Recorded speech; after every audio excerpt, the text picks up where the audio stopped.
as you know, Mr. Beach is out bottle hunting. Now, what do you think would be the ideal thing for Mr. Beach to find whilst he's out bottle hunting under lockdown during a COVID crisis? How about a metal detector? I've got the whole thing.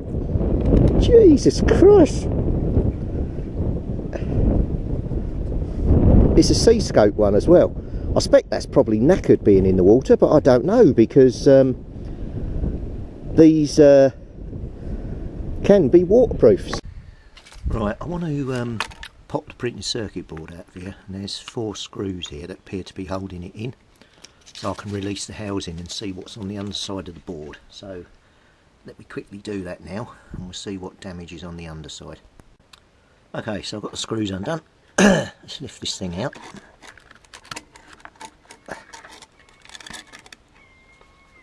God, look at that. That is the inside of the front cover, and there's the rear of the printed circuit board. So I'm trying at the moment to free up the volume and the other control switch, but we need to get after that printed circuit board for sure. Okay, hope you can see that. Right, let's continue on with our restoration. We'll clean up the board and see what it looks like. Right, I've started to scrape some of this out. There's loads of it in there.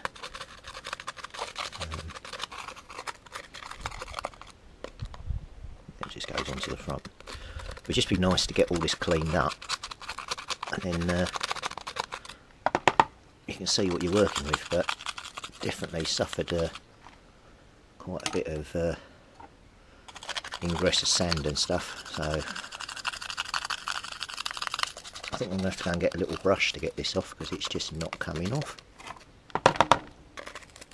I've got off the beach here. Alright, 2 seconds, I'm going to go and get a little brush. Right, I've got one of my metal detecting brushes. I'm not going to be using that for a while. See if that'll shake it all out. Oh, there's the seal. Let's get rid of that.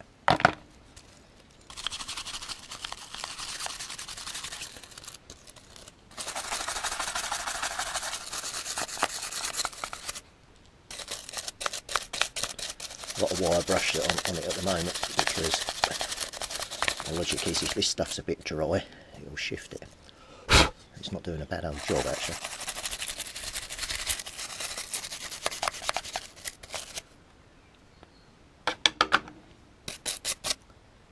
You can see all the sand around the front there where the volume and that control are.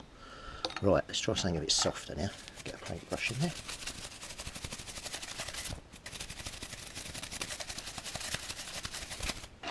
See, that seems to have cleaned up quite well inside.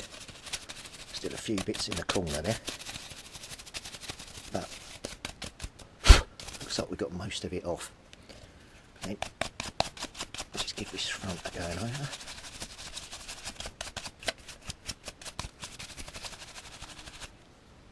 Right, so that's actually come up quite well.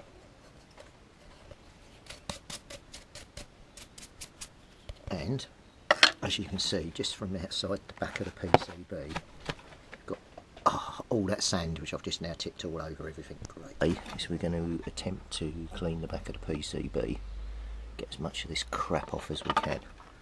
I'm just going to start initially with just a little brush,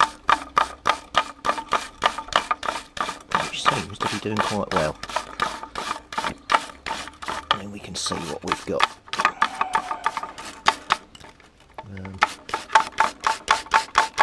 Yeah, there is some rust and stuff on the PCB, so we'll get some IPA in a minute. And we'll give that a clean over.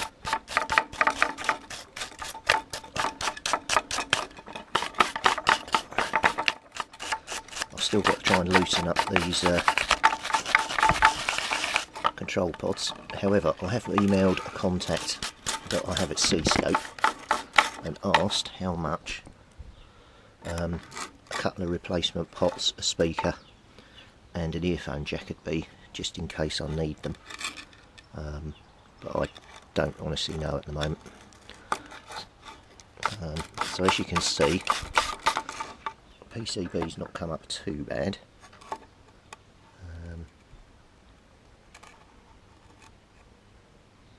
So that means I can desolder some components if I need to.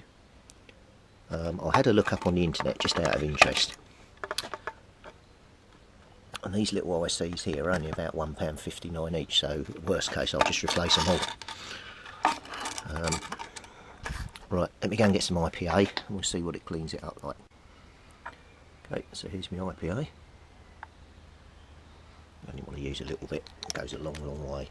And then all I'm planning on doing is putting the brush in, and then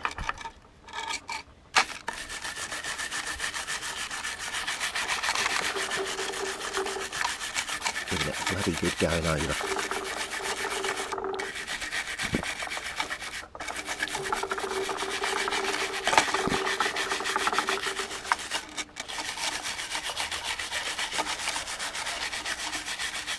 This should, hopefully, get all the crap off the circuit board and make it good again.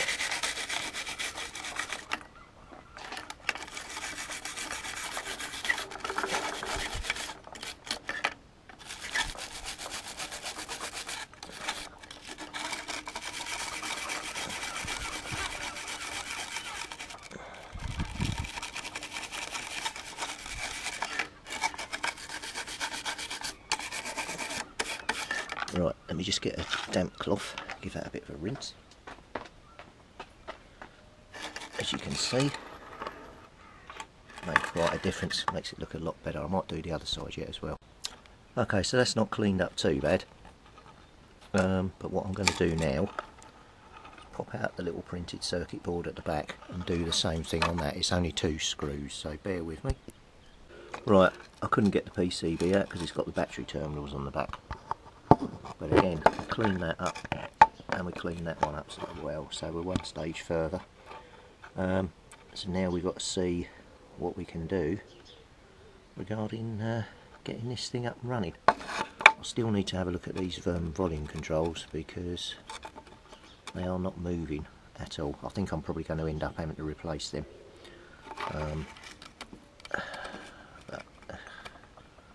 Yeah, they're quite forward to desolder, but unless I know the values, I don't know how I'm going to do it. That one is completely corroded, so I can't get any value off of there. That one's got, I think it's 170 written on it, but well, hopefully the guys at the factory can help me out. Right, that's it for today.